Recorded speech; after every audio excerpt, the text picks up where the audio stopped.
Welcome into this week at the Dirty Pocket. I am with my partner in crime, the Scout, Daniel Kelly, and it is time to talk football, even when it gets messy. How are you, my friend? Hey, I'm doing well. I'm expecting a big-time show tonight, QB1. So some of our new gear on gridironicon.com. Shameless plug there. But hey, enough of that, man. I mean, I'm surprised we can hang out. You're writing about the Jets, the Lions, NFL draft diamonds, the college quarterbacks. You're doing some other guest spots on podcasts. Do you sleep? Not a lot. If you guys have ever seen that Kermit the Frog meme out there that we talked about a little bit offline before we went on the show tonight, you know, the one where he's just sitting there, he's like typing like crazy. That's me. I got 2-3 SIs coming out a day. I got SI Lions coming out tomorrow. I got next day is SI Jets. You won't want to miss that. Big, maybe a conspiracy in New York with the quarterback situation. We'll be writing about for Sports Illustrated on Sunday and blowing up the New York market. So that'll be interesting. But yeah, no, it's a lot of stuff going on, and just a lot of stuff behind the scenes too that is firing up. But during this time of the year, I mean, let's face it, between now and the draft, it's like a no sleep zone. I mean, there's so many players. There's more players to look at than there is time. I mean, just to do the top 100 guys is like a 90-hour-a-week job. I mean, it's like 6-7 hours of tape review and then 2-3 hours to write the article and then proofread it, put it on WordPress, put it up there. I mean, people will zip through it like Thanksgiving dinner and just go through it in like 5 minutes and just zip. Okay, that's a cool article. But those articles take like 6 to 10 hours, some of them. I mean, it's just, oh, wow, it's amazing. But I love it. I absolutely love it, and I don't get a lot of sleep. Yeah, I mean, it's great content. I think sometimes all of us as content creators, especially with the NFL during season and college going on, we're about to get into bowl season, we're about to get into the playoffs. People don't know, man. It's a lot of hard work. So, hey, kudos to you. It is. It is.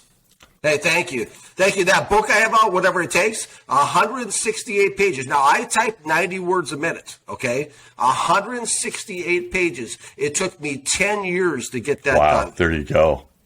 10 years. 130 revised manuscripts.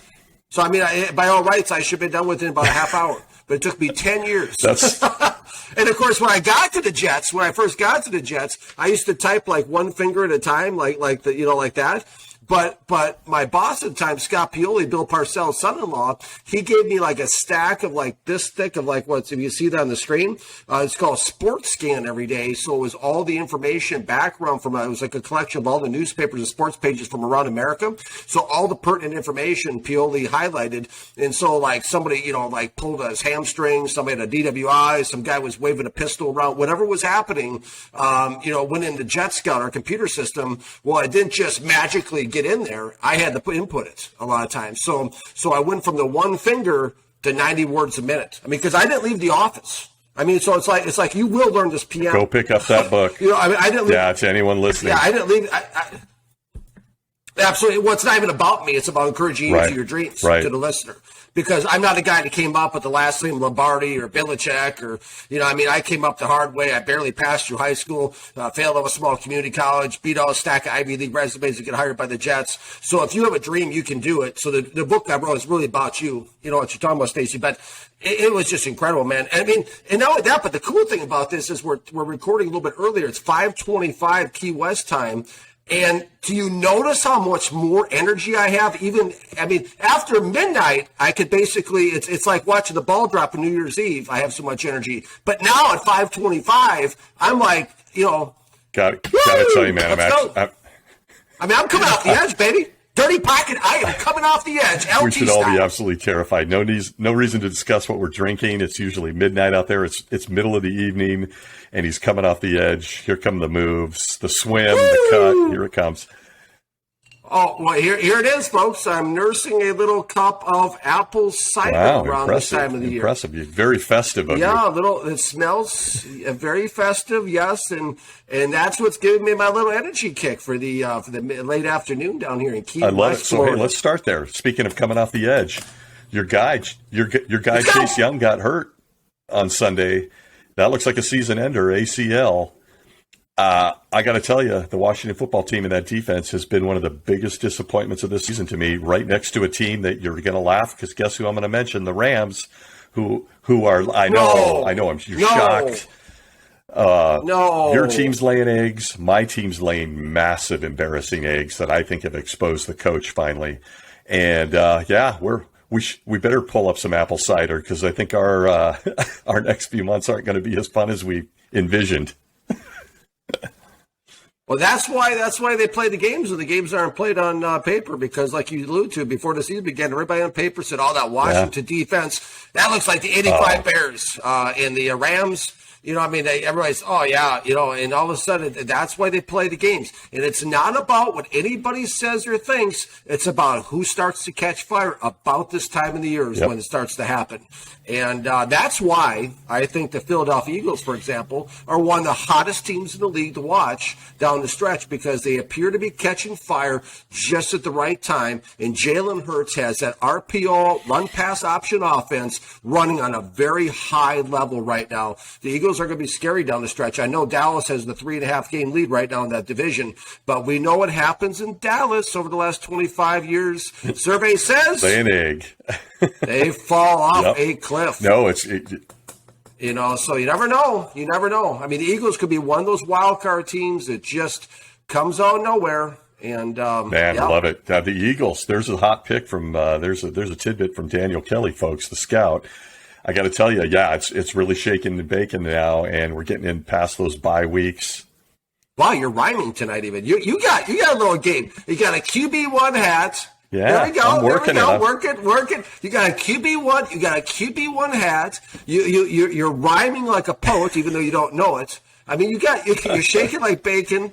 I mean, what you know? I mean. You already got your Rams plug in. I mean, what should we expect? I mean, how are you coming off the pocket tonight? I'm coming off the edge too, and I told you prior to us coming in, I'm blitzing. I'm actually coming right up the middle of the A gap from the strong safety position, and I'm going to hit you with quarterbacks. I want to talk about quarterbacks. I know that's always a risky proposition on the dirty pocket because. Oh yeah, A gap, go through the B gap and be Panay God, we're still picking on poor. B-gap, those poor Detroit Lions. Any defense fans listening, you can crush Panay through the B-gap. Let's start there. I'm going to mix it up on you a little bit. Let's start with quarterbacks. Woo, wow, he's idling too. Look at this. QB1, baby. Omaha. Detroit Lions, Pittsburgh Steelers, ends in a tie. Jared Goff looks miserable. He's injured now. Panay Sewell actually looked pretty good, but who are we looking at now for this Sunday as you prep? Tim Boyle. Are the Lions going to win this year? I mean, I guess the tie might have been a victory for them because, good God, they look bad, man. Don't let Bill Belichick ever hear you talk like that, or Scott Pioli, because one of my funny stories really quickly was with the Jets after we lost the AFC title game in 1998. My second season, we went down the NFL Europe training camp in Orlando, and we are just kind of making small talk. Pioli was in the front seat. I was in the back seat. I said, hey, that sure was great. We were one game away from the Super Bowl last year. The whole car went dead silent. And Pioli turned around and he said, I don't ever want to hear you talk like that again. One game away isn't good enough. So the talk in Detroit, see, Dan Campbell comes from a Bill Parcells tree, right? He was mentored by Bill Parcells. To look at a tie as a victory would be the greatest embarrassment of Bill Parcells' career. I mean, so that's not really a victory. There's no such thing as moral victories in the NFL. That only exists at maybe a middle school level. This is about winning the games. And, what a disaster. I mean, what a disaster really for Pittsburgh, more so than Detroit. But, I mean, that's awful. Now, as you alluded to, Detroit's making the switch at quarterback. By the way, I think that injury to Jared Goff is really a glorified benching. Entirely possible. I'll come out and say that. Entirely possible. Absolutely. I think it's a glorified benching if we want to call it what it is. I mean, nobody else in America on the other network will say that, but I'll say it. I think too that, Boyle's one of these guys. I'm actually writing up an SI for him tomorrow. I was actually midstream in the article when we came on tonight on the air. And I'm writing up Boyle for tomorrow for SI Lions. And going back in the preseason, if you don't have NFL Game Pass, no, I don't get paid any kickbacks from NFL Game Pass. Heck, I don't get paid hardly anything at all. But if if you but if you go back and I mean, if you get a chance, subscribe to the NFL Game Pass. You can get all the games, condensed games. It's great. If you're like living in your team's in another market or something, you want to go back or you want to go back. I mean, you can watch Rams games, Stacey, from I'm very well aware. I mean, you wouldn't leave your house. I mean, you may quarantine even though there's no pandemic. Very well aware. Absolutely. Although, yeah, it's been painful. Incredible. But oh, absolutely. But unpacking Boyle for a moment, you talk about a fall from grace, right? This guy started out in Green Bay as an undrafted free agent, came in, had a chance to study and learn under Aaron Rodgers. We all know what I think of Rodgers. I'm on and off with him, depending if he's, what he's doing with the pandemic or not, whatever. But when you look at Boyle, he had a chance to sit for a couple. This is a guy who beat out Jordan Love, their first round draft choice last year, for the backup position to Rodgers. All of a sudden, boop, the phone's off the hook. Someone unplugs the TV. The guy ends up being gone from Green Bay. He signs a 1-year deal with $1 million signing bonus in Detroit. All of a sudden, now he finds himself in a position to play. I'm writing an article that talks about 3 things he must do to improve from his preseason performance. So far, I've unpacked the Detroit-Buffalo preseason game. And, hey, this guy looks the part, but I tell you what, especially against Cleveland's defense, who ranks I think is tied for second in the NFL, averaging 2.9 sacks per game. And no, nobody's feeding me this information, my earpiece, like all the big boys get all the information fed to them. This is off memory. But that's what's going to make me so dangerous. Terrifying. Once I get on a national platform with you, Stacey. But yeah, I mean, this is all off the cuff. Live, too. It's not even taped or filtered or I'm not airbrushed. I mean, nothing. Wow. But I mean, no, I mean, I'm naturally this beautiful. These lashes are real, everybody. But no, it's I've been teased about that since I was in first grade. See what I'm talking about, the energy? I'm just wild. So, but anyways, woo! But when you go back and look at Boyle, he against Detroit, he doesn't bring, I mean, a quarterback's like a drummer. He brings the natural tempo. He brings the rhythm to the offense. And let me tell you something. When they go into Cleveland, play against the second best pass rush statistically in the National Football League, averaging 2.9 sacks per game, Boyle's going to have to get rid of the ball faster, because against Detroit, he just kind of stood back there and you could kind of see, kind of held it. He kind of pumped it a little bit. He had that twitch in his shoulder, and then he delivered after he locked in. He was all over the road, folks. I mean, this guy looked like he didn't have headlights on. He was driving at night. He was all over the road in terms of his accuracy, his ball placement downfield. If Boyle's going to have any success, now, usually when a backup quarterback comes in a game, as you've seen for the last 40 years like me, Stacey, usually he provides a temporary spark to that team. Yeah, correct? You're going to see a lift, I predict. Right. So there will be a lift in play in Detroit. But the thing of it is he's going to have to take the quick passes. 1, 2, 3, hit. 1, 2, 3, throw. 1, 2, 3, throw. 1, 2, 3, throw. He's going to have to get that, because the defense is going to be like 1 Mississippi, boom. 1 Mississippi, boom. They're going to be right on him every single time. So this is going to be important for Boyle to find a rhythm early, and that means going to his second leading receiver on the team, DeAndre Swift. Well, take the easy passes is another big point for Boyle. Don't be a hero. Don't try to do all this crazy stuff downfield, because that's not going to work. Your ball placement's high, it's low, it's all over the road. Take the easy passes. Work what's been working for Detroit, which is the dump passes to Swift, which is the passes down the middle, down the seams, the tight end TJ Hawkinson, who leads the team in receptions. Do what works. Keep it simple. Play within yourself and live to play another week, because while this game may mean next to nothing to Detroit besides draft positioning, this game is Boyle's Super Bowl.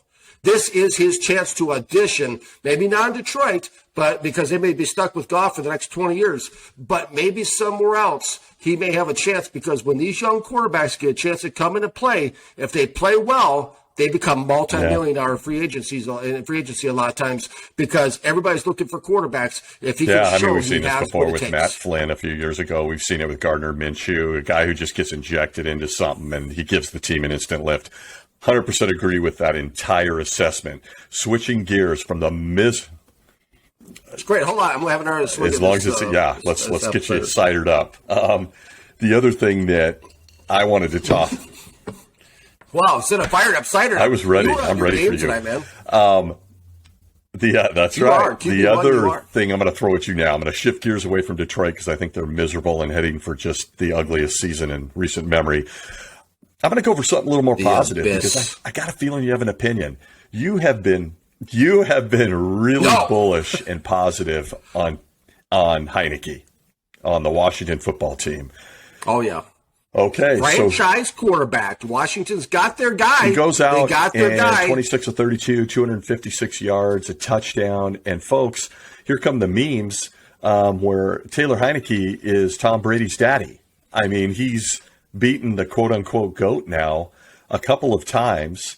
And I don't know how anybody who's watching the Washington football team or Rivera or that whole organization can't be going, this guy's a baller.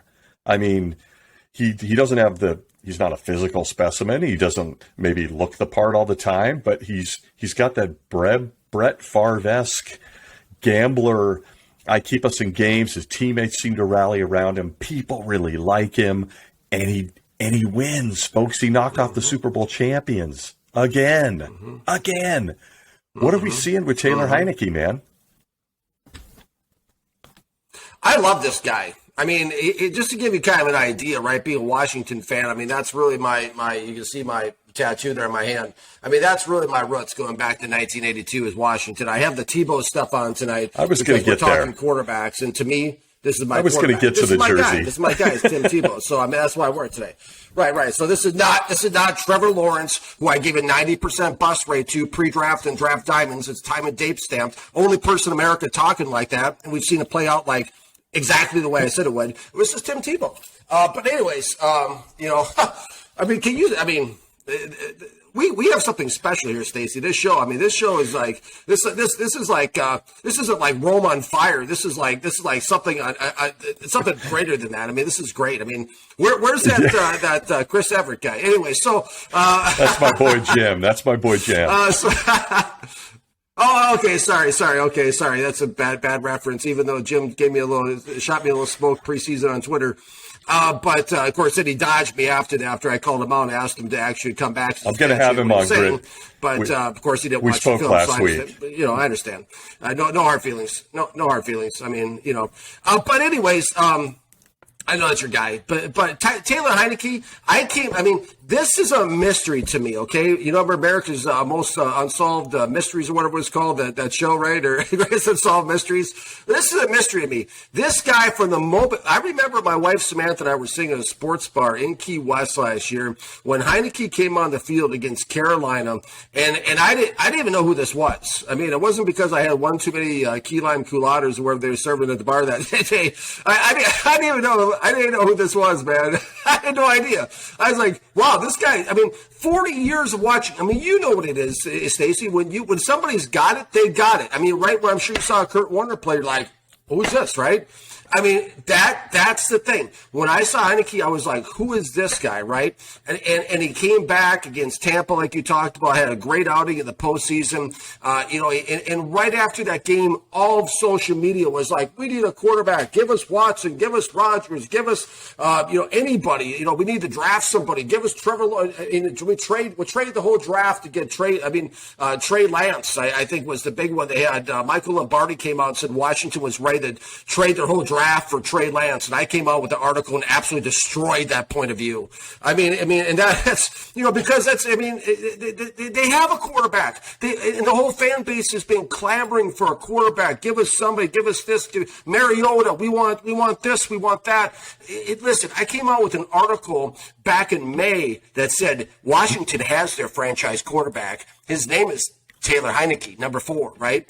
And to give you some idea how much I like this guy, because I grew up, I had a few Redskins jerseys, right? Yeah, I still call them Redskins. No problem. Don't believe in the political correctness stuff at all. I got the tattoo after the name change. But listen, I had a few different jerseys, right? A few different jerseys. The guys I really liked that really resonate with me. The Doug Williams, the Mark Rippons, the Dexter Manleys, Gary Clark's. I normally haven't bought jerseys over the last 20 years. Besides Crowder, I bought a couple of years ago. He resonated with me, went on to sign with the Jets. I love that receiver.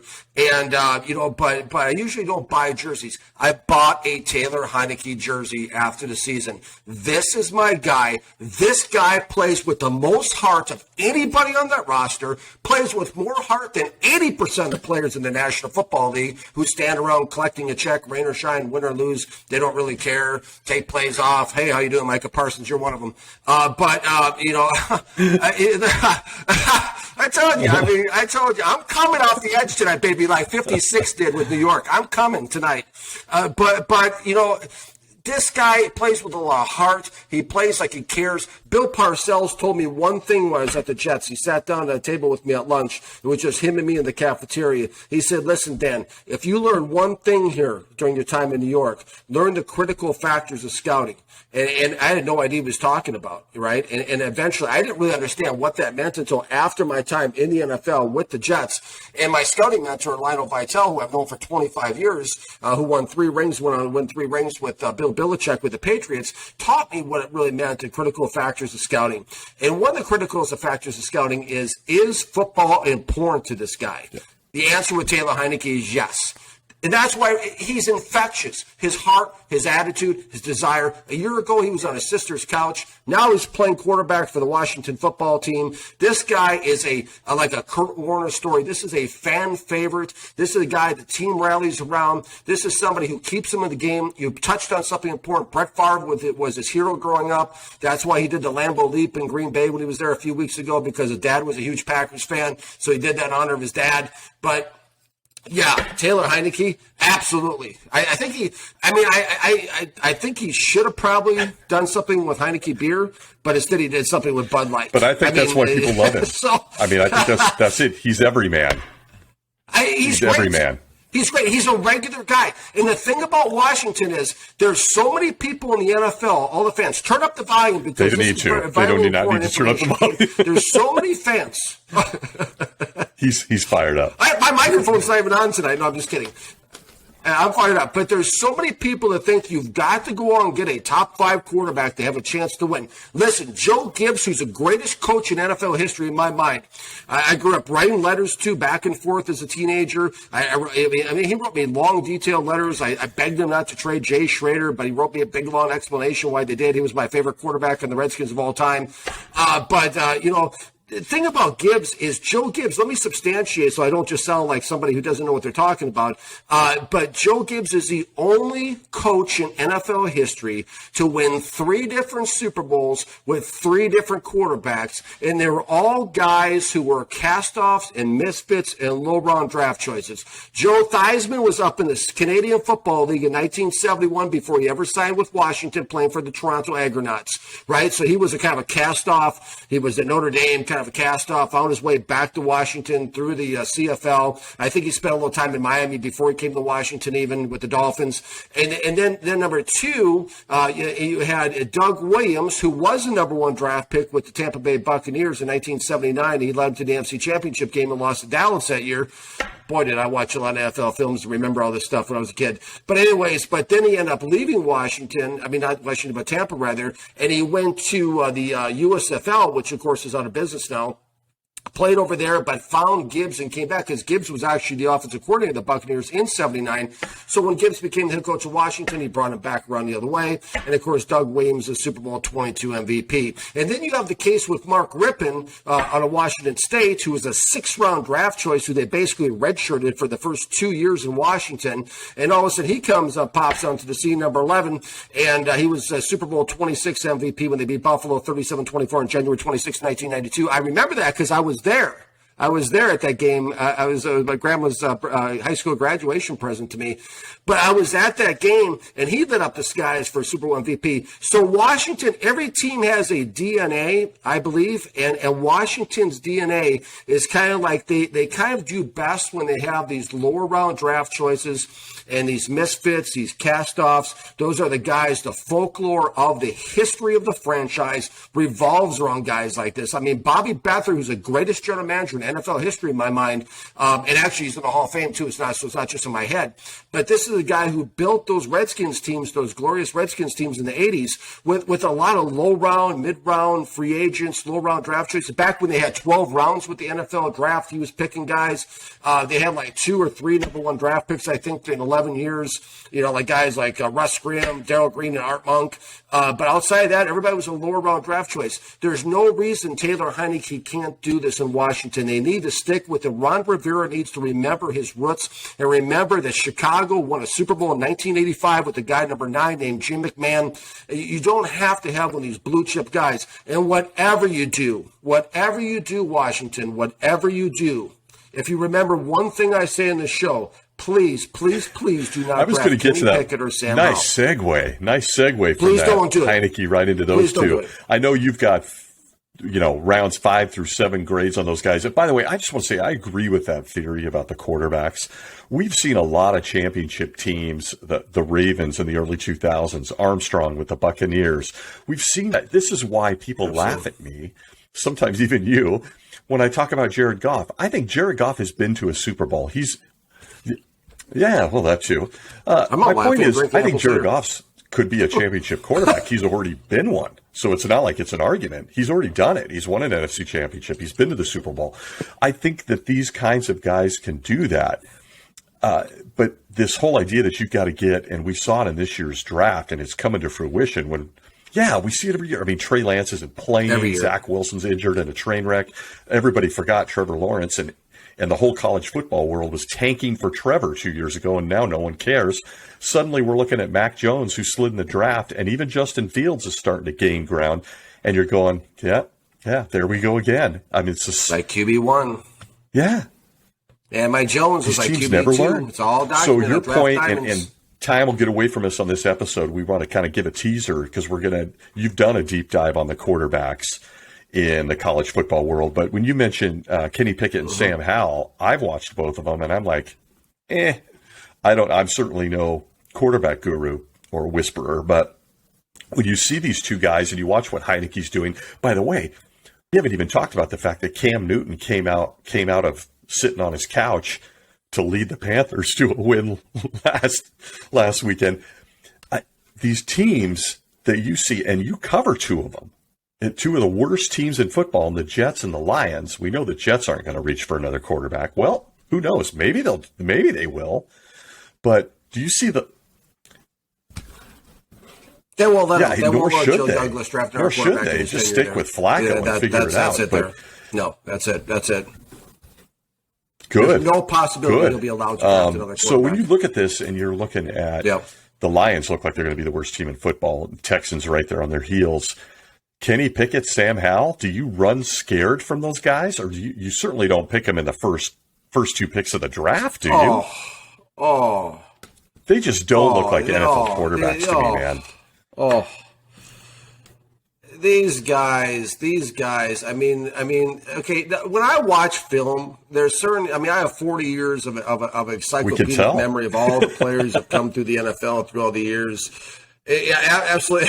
Hey, this head is scary, folks. This head is scary. Lionel Vitale said, the guy who's a college scouting director for the Cowboys, so one of my best friends and scouting mentors, he said, Denny, if they do an autopsy of this brain of yours when you go, he said, it's going to change the world. I hope he meant that in a good way. There's a lot of stuff in this thing, man. It's just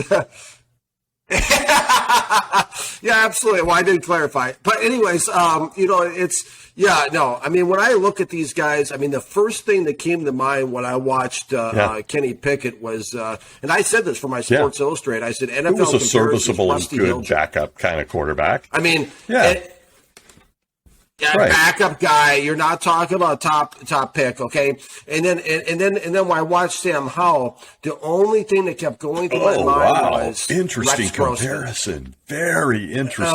I'm like, the body language, the tempo.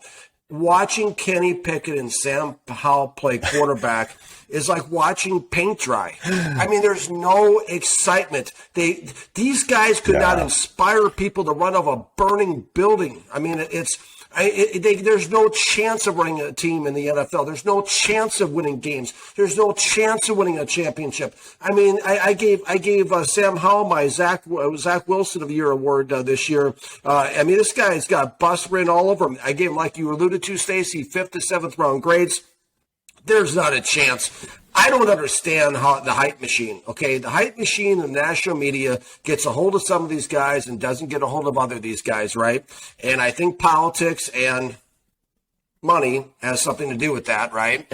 Okay, but they've got a hold of Kenny Pickett and Sam Howell, and they're plugging these guys and, all these big, big sites and trusted sites for information and the major networks. They're plugging these guys to be the guys, and these are the guys you need to go and get, blah, blah, blah. Listen, these are 5th to 7th round picks. I would never pick them. They're not going to be on my board even. Okay, they'll play in the NFL, but I would never pick them. I would forfeit my draft pick if someone put a gun to my head and said, either pick one of these two guys or lose your pick. I would walk out of the room. I would forfeit my pick. I don't want these guys' energy in my team. I don't want anything to do with these guys in my team. And so, I mean, it's awful. All the stuff I have on Draft Diamonds right now on these two guys. Somebody on Facebook posted something about how Washington needs to go and get Kenny Pickett. They had like an illustration with half Pittsburgh uniform on, half Washington, like they like to do. I wrote an article and I just blew them out of the water. I mean, these guys are horrible. I mean, these guys are actually worse than Trevor Lawrence, Zach Wilson, Trey Lance looked last year. It's just despicable. I mean, but if you want to talk about plus side, if we want to talk about the positives really quickly, Matt Corral, absolutely. He's a first round draft choice. Carson Strong, Nevada, absolutely. I'm putting my name next to him and putting him on board. Those two guys, Corral and Strong, are the only legitimate starting quarterbacks in this draft class that you can draft in the first round. Two other guys I really like, Jaden Daniels, ASU. People like, Mark Malone, you remember the quarterback for the Steelers? He came on my absolutely. A little Tom Selleck going, But he came on my NFL, my Whatever It Takes NFL Talks page on Facebook, and he made a comment on a post I made. He said he'll get broken in half in the NFL because he's like 6'3", 185, right? And I understand he doesn't have the size, but let me tell you something. I came out with an article this week on Draft Diamonds that said Jaden Daniels is better than Trey Lance by far. This guy's a more legitimate passer. And he's definitely somebody who can run the ball way better than Lance ever could. And he can actually make somebody miss in the open field. And that makes Kyle Shanahan even more embarrassed looking after giving away 3 number 1 draft picks. You could have gone and get a Jaden Daniels out there in the 3rd round, 4th round, but that's a different show. But also Desmond Ridder out of Cincinnati looks like the real deal as well. And also number 5 on my draft board right now is Malik Willis. I do get the feeling that Detroit's probably going to end up taking Willis number 1 in the draft. Because he's got that dynamic presence to him that Detroit needs to get in there if they ever want another fan to buy another ticket. He'll sell a lot of jerseys. He's exciting. He's dynamic. He runs around. He does all those type of things. From that standpoint, he's good. But wow, he scares me, Detroit fans. He scares me because Willis is so raw and he's playing at Liberty.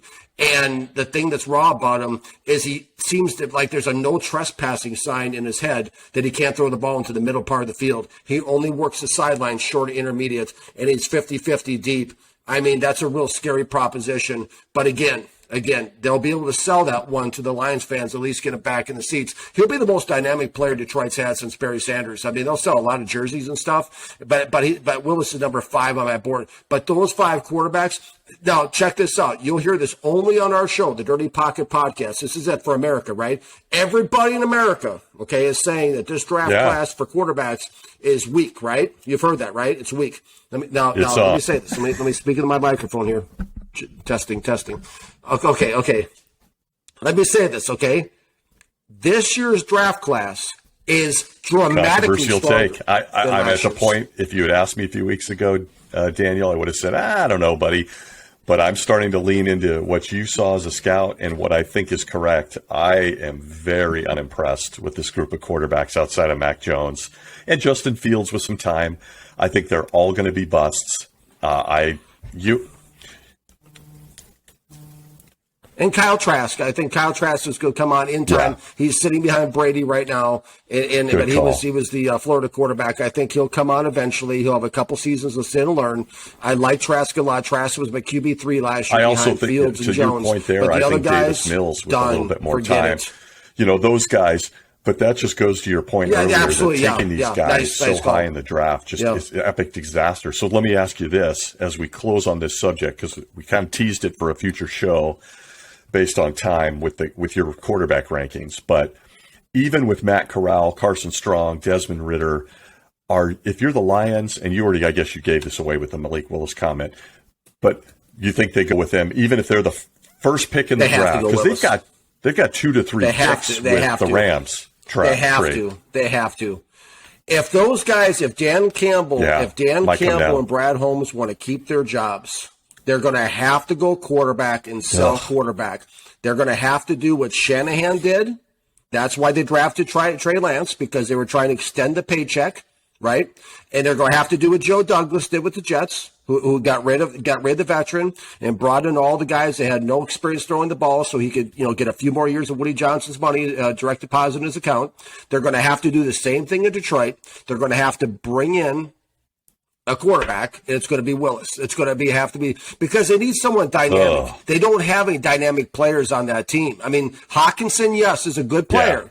Swift is more of a number 2 back. No one. Outside that, they don't have anybody on that team. They have to bring in someone to sell tickets. I mean, otherwise, why go to the games? I mean, there's just no chance to even win. My whole concept about Detroit, you're asking me about the other guys? Do you take these guys that high? And when I think about the Lions, of course, they fleeced the Rams in the Stafford deal, so they've got multiple first-round picks. You have to. Even with your top 5, and I'm going to throw out Pickett and Howell, I wouldn't touch them. But even with your top 5 at the number 1 spot in this draft, I don't see a guy that I'm going franchise grab him. But to your point, I agree. Malik Willis gives people hope in Detroit. I don't think it'll ever go anywhere, but he'll be interesting. He'll be fun to watch. Go. And that roster, and I love Brad Holmes out there in Detroit for obvious reasons. I feel, he used to be with the Rams, and he's a pretty good eye of talent. I think he's up to more than we realize with Goff and all that. I think he's got a plan, and we're just watching the hard part of it. But you may have a point about Willis at a little Liberty playing in Detroit, and I just got to tell you, it'll be fun. He'll be RG3 maybe for a season and then gone. I just don't. Detroit's really in a bad spot, man. Interesting comparison. He's drawing. I said in my article a few months ago that he's going to draw comparisons. RG3 and Lamar Jackson are the 2 guys. Gets by, but yeah. Oh yeah. Plus Lamar can throw a full route tree on the routes. This guy can only throw to the sidelines. God, you're going to get killed, kid. Yeah, really quickly, Stacey, to your point, really quickly, is that is Willis a true number 1 prospect from a grading standpoint? Absolutely not. But the way the NFL works these days is that if you want a guy and you need a guy and you have a guy targeted and you're desperate like a team like Detroit is, you can't sit around and play Bill Belichick chess. You can't sit around and, maybe let's move back to 11 and see if maybe we can get lucky and he'll fall to us there. And if he does, it will be okay type of thing. That's not what Detroit has to do. Detroit's like game show buzzer, hit the buzzer as fast as they can, get Willis in there, sell the tickets, sell the hype, release the videos, get everybody ramped up, and you hit on something very important. And it's exactly what I said in my article. He will give Detroit hope. And that's what it's all about. Because right now, there's nobody on the roster giving them hope. Nobody. I did. I tried my best there, man. I tried my best. And it's funny because I've come around to your way of thinking. So did I nail it or did you? When I watch Detroit every week, it is such a bungling. It's like there's no one on this team you even want to turn on the TV and watch. It's just bad.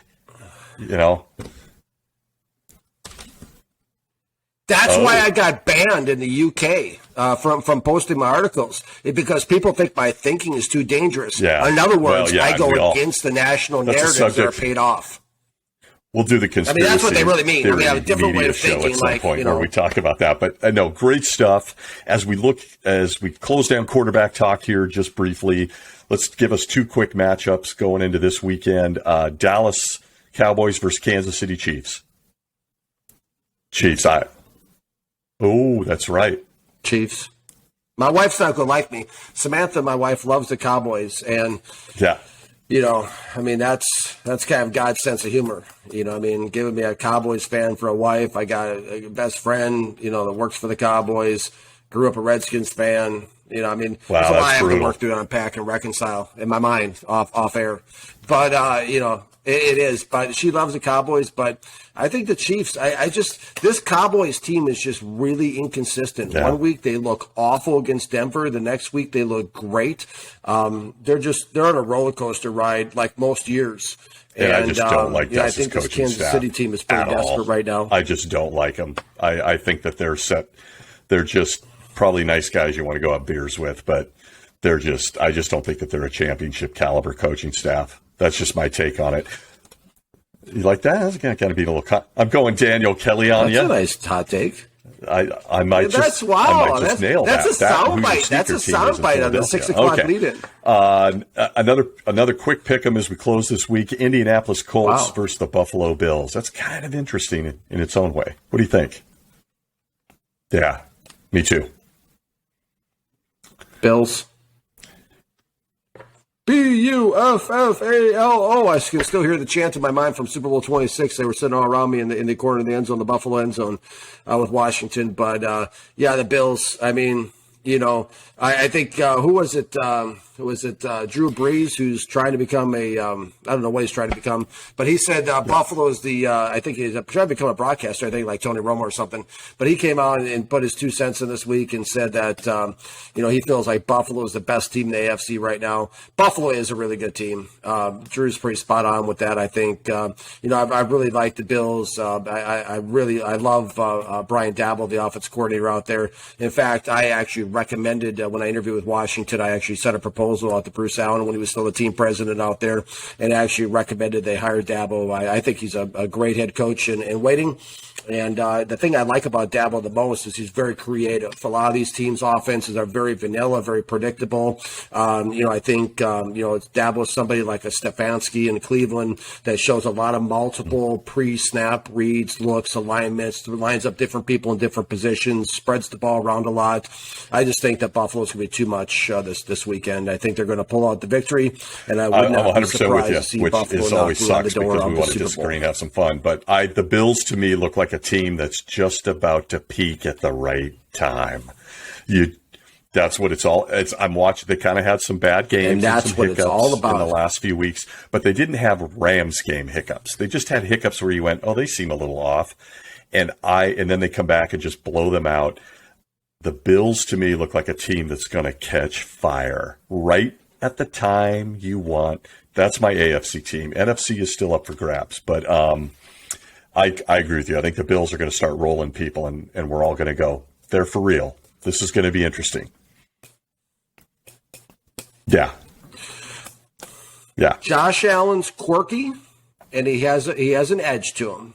And those two things are really kind of scary because there's not a lot of predictability to his game from a defensive coordinator standpoint. Folks, that's it. I do for think us, we'll they're keep going to be talking, pretty good down the stretch, no question. But the planet won't let us.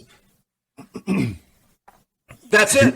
You know what? There's a very good chance that'll happen, folks. I will not be on the other end. But, no, we really appreciate you guys joining us. Join us every week for the Dirty Pocket. Follow Daniel on the many places that he's doing a lot of hard work on the content with the Jets, SI Jets, SI Lions, NFL Draft Diamonds, and, of course, Whatever It Takes book is fantastic if you want to get inspired, and don't we all? And you can follow me on gridironicon.com and all the usual places. By the way, folks, we're on Twitter. We live tweet on Sundays. Come tell us how stupid we are. We love it. Absolutely. I love, let me tell you something really quickly. I love those type of compliments. Call me crazy, call me a moron, call me stupid, call me every negative book in the world, because you know what that tells me? I'm on the right path. And with number two, it's motivation for my journey. So if I could have 80 million people sending me just hate mail every day, Just please bring it on, because that stuff is great. Lets me know I'm doing something right. And then you can click on and read how I said all the top quarterbacks would be bust. I was the only guy in America saying that type of stuff. So, I mean, hey, we could have some fun. There you go, folks. It's all about having fun. So follow us. Even in UK, follow us we on can. Twitter. If you we also have back. a fantastic Facebook group called the Blindside Blitz, where we do not throw 15-yard taunting penalties. We have some fun as long as we don't get really, really nasty about stuff. But join us. We're really enjoying this. And to my friend, the Scout, sir, enjoy this weekend's football. We'll have plenty to talk about next week. And any parting shots from the guy wearing a Tim Tebow tight end jersey out there? Wow, tight end Tim Tebow jersey. No, just a shout out. I just want to give a special shout out to our daughter Victoria Faith, whose 18th birthday is tomorrow, and it's hard to believe, but truly she's a miracle today that she came into this world. Doesn't get better than that. Happy birthday, Victoria Faith. Happy birthday, Victoria. That's a fantastic way to close, folks. We will see you next week on the Dirty Pocket.